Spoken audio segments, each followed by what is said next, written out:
This is the foul that was heard around the world, apparently. I apologize ahead of time. I don't really watch the WNBA. I don't even know if I'm sorry about that, but you hear about these two most often, even though they're not even the top five best players in the league, right? Usually you hear about the best players, but it's all about the racism and placism that seems to be affecting these two specifically, largely put on them by the populace.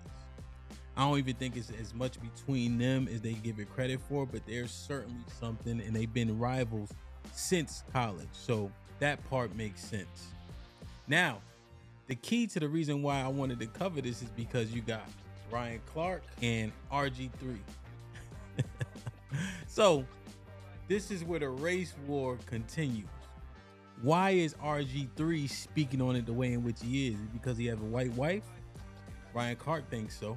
RG3 called what Angel Reese did hate. He said you could see the hate on her face for Caitlyn Clark. I'm not really sure when we moved in to being able to read the expressions of a person and know their intent, know their character, know their perspective. But he does understand hate because I think he also understands the hate of self. And so now, though, when RG3 jumps on to the hate train or to the angry train and now follows along with what we saw from Keith Olbermann, what we saw from Dave Portnoy as they poured on to Angel Reese to make her the villain in Caitlyn Clark's heroic or hero story. Right. The one thing we know about RG3 is he's not having conversations at his home about what Black women have to endure in this country, about what young Black women and athletes like Angel Reese have had to deal with being on the opposite side of Caitlyn Clark's rise and ascension into star. So you seen that, you heard that. He's not having those conversations about what Black women endure in this country because he's not dealing with one. That's not his lifestyle. He also goes on to say that RG3 was a dweeb for all intents and purposes. You know, he said he would make jokes about how much he loves milk and etc. But the overarching point, and the reason why I didn't show y'all that part and I wanted to focus on that, what he said specifically just now, is because that's essentially the crux of the issue. RG3 doesn't want to back Black women, or doesn't choose to, because there's some type of self-hate and he's absorbed with his white women and their plights. He could care less about the plights of the Black woman because that's not who he's married to. RG3 then replied with this. Just because Angel Reese is a Black woman doesn't mean that a Black man or a Black woman who happens to be an analyst can't give their opinion on her game. Just because Angel Reese is a Black woman doesn't mean that a Black man or a Black woman cannot critique her game. To be quite frank, a Black man or a Black woman can critique anybody's game just the same as a white man or a white woman can critique anybody's game. Everyone is entitled to their own opinion, regardless of the color of skin that somebody is. And if you don't like that opinion, that's fine. But it shouldn't resort to personal attacks. I just believe we got to be better in this space, man. Debate the game. That's fine. Debate the game. So what he said there wasn't emphatically incorrect. You should be able to critique whomever in terms of whatever sport they play, about the game and about how they played the game specifically. I 100% agree with that in terms of regardless of the race, an analyst is an analyst and they should be able to analyze all the players in whatever sport objectively. I agree. But here's where I find a contradiction. When Robert's tweet that was heard around the world, the provocative piece of it has nothing to do with basketball. And he makes it clear in the tweet that he put out himself. Take a look. We call it out. Angel Reese flopped on that play. But let's go ahead and talk about a tweet that I put out that went absolutely nuclear. So after watching the play, I tweeted out, after watching Caitlyn Clark's flagrant foul on Angel Reese and the aftermath, there is no way Angel Reese can continue the lie that she doesn't dislike Caitlyn Clark. I know what hatred looks like. Angel Reese hates Caitlyn Clark. Not some basketball rivalry hate either. Hate.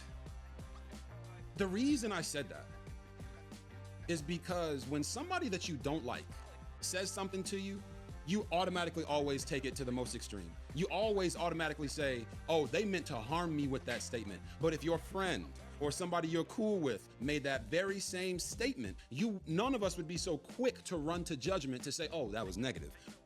When I listen to that, his speculation is outside of basketball. He said she actually hates her, not in a rivalry fashion, but actually hates her as a person. But that's purely speculative, and that steps outside the lines of basketball.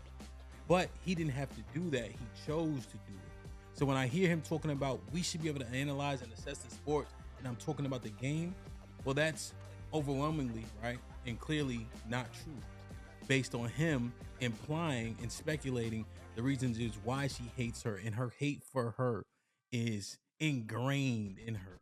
She can't stand her. She has a personal issue with her. You don't have to allege that and speculate that if you also want to tell people, make sure they stay inside the lines of the sport itself. You literally contradicted that statement with these allegations here. Let me just read the tweet one more time so I can make sure that y'all taking the walk with me. Robert Griffin III on his actual Twitter account, as he just mentioned. After watching Caitlyn Clark's flagrant foul on Angel Reese and the aftermath, there is no way Angel Reese can continue to lie that she doesn't dislike Caitlyn Clark. I know what hatred looks like. Angel Reese hates Caitlyn Clark. Not some basketball rivalry hate either. Hate. So right here, right now, it's outside the lines of the sport. Let's hear a little bit more about what Ryan Clark had to say.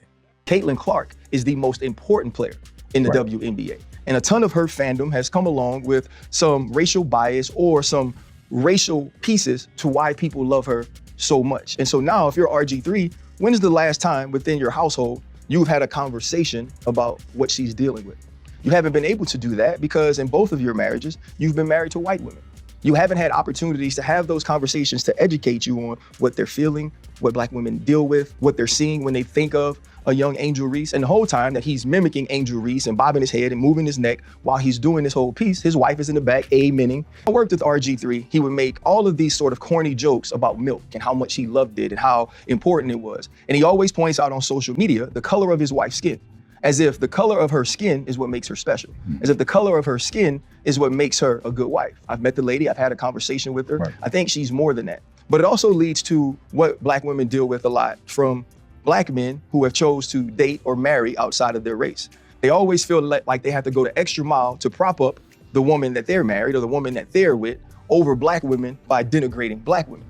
I feel like we should have an opportunity to move past that and understand that Angel Reese can be great in her own right, as Caitlyn Clark is as well. Caitlyn Clark is a likable and lovable superstar. She pays homage to the stars of the past. She pays homage to the Black women that have come before her. And now she is carrying the mantle forward. So there's no need to pin those two against each other and paint them based on stereotypical tropes. So that's crazy, right? When Ryan Clark makes his references, and you can prove it just by going to RG3's Twitter. So here, there's 4 tweets. Robert Griffin says, Super Saiyan Milkman. He says, doctor says breast milk is the best milk. Post Malone concert with this tall glass of milk. Robert Griffin says, cookies and milk.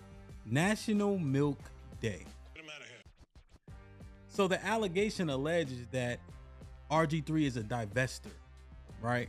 The divester is different from the man or woman who dates outside their race. The divester dates outside their race and wants to make it known. The reason why they're doing it is because the person that they are with are better than the person that they would be with, i.e. in Robert Griffin's case, a woman, a Black woman specifically, is not as good of a catch as the white woman he's with. He want to make sure that they know it and understand it clearly, that he made that decision because the woman that he chose, in his case, the white woman, is better than the Black woman. He's being called a divester. Ryan Clark just didn't use the terminology. Here, let me introduce you guys to this piece of information. What if I told you that Ryan Clark's first child's mother was a white woman? Does that change anything? But he also talked about one kid, his oldest kid, that was biracial. And I never knew that Ryan Clark had a white baby mother. Now, knowing that, it makes a ton of sense in terms of his social commentary, especially on racial issues. So Marcellus puts it out and Ryan Clark responds, which is obviously confirmation. Ryan Clark in his tweet says, I didn't know this was new, but since other people want to talk about her, ellipsis, this is my firstborn, Jaden. My God, she is beautiful. All of her, exclamation point. I fell in love with her the first time I ever saw her, and I've loved her every day since. We grew up together, we cried together, laughed, fought, ellipsis. She is all mine, and I've always been so proud to be her father. Maybe The news in light of this week is that she's biracial. So she is a perfect part of my God-given experience, and the sum of those experiences make me who I am. So he posted a few pictures. There's a couple down below. You see where she was a baby. And here's a pic of his trio of children, all grown up. That's her on the far right, maybe your left, the lighter skinned one with the red highlights. So he owns it. It is what it is, right? What does that play into it? Let's see if we can summarize. Here's my take. RG3, his proclivities, his affinity for white women. Ryan Clark, his current wife is black. His child mother is white. Does that mean anything? Are they out in college just having sex? She got pregnant, whatever the case is. I think when it was pointed out, they were trying to make him hypocritical. I have to think more on that. All right, so we got all the information. Here's my take. Robert Griffin III. Yeah, he a little corny, he a little nerdy. I think he is an honest analyst. Like, his takes can be diabolical, nasty work for sure, but I haven't seen him be biting his tongue and be scared to say the things that he needs to say. And he's been consistent in that for a pretty long time, from when I see him analyze, getting fired from different places because he be saying the wrong shit. But I respect the fact that he's consistent in that. Now, his take about the hate, I don't understand why he felt the need to speculate that. But I don't think he's looking at Angel Reese, Caitlyn Clark, since Caitlyn Clark is white. He's making sure to demonize Angel Reese. I don't think he has that level of intent. But I think he's so intelligent, and I do think he's smart and articulates well, that he knows the implications of his actions. He knows the imagery matters when people are listening and watching. How do you invoke or provoke whenever you're doing a podcast? So when you got your wife sitting back there, right, because she'd have been anywhere else in the house, while you talking about a thing that people can't help but see race, and then you use the word hate several times, then put it in big capital letters, and you got white Caitlyn Clark versus black Angel Reese, and they've been beefing since college, Iowa and LSU, and people have been pitting them against each other, and race has been an underlying and an overt component depending on what time period you're talking about. I think he's too smart to not know what that imagery, what he was saying, what was gonna permeate through the YouTube, ESPN, WNBA sports sphere. So I think when he's saying, oh, keep it on sports, come on, beloved, you know what you was doing. And I just want you to say you know what you was doing. Now on Ryan Clark, he's been called a white knight. Like, he capes for black women regardless of the circumstance. It doesn't matter. Should it matter is the one question. Let me know in the comments. But that's been the jacket that has been put on Ryan Clark. But is there credence to what he's saying in regards to RG3's take, given the tweets and etc.? I can see how he can come to that conclusion. I just don't see that overtly. RG3 does have that air about him. That man who has that affinity for white women, I've seen that archetype, you know, playing sports in college at a PWI and etc. Now, I think what happens is Ryan Clark is consistently siding with black women, his people, kind of like no matter what. Has there been an opportunity for him to call out what was obvious if the truth was what he normally would side with? From what I've seen, everything that he's been consistent on in regards to black women and his people, I didn't see where he had to go the other way with it, where the emphatic truth was opposite of what he was saying. But he sees what he sees, and he's been calling it how he's been calling it, regardless of who likes it. So they both are kind of similar in that aspect. Both of these black men are well articulate. They do their due diligence, and they come out with the opinion in which they come out on. I don't think RG3, even though it's tough, deserves that jacket of a divester.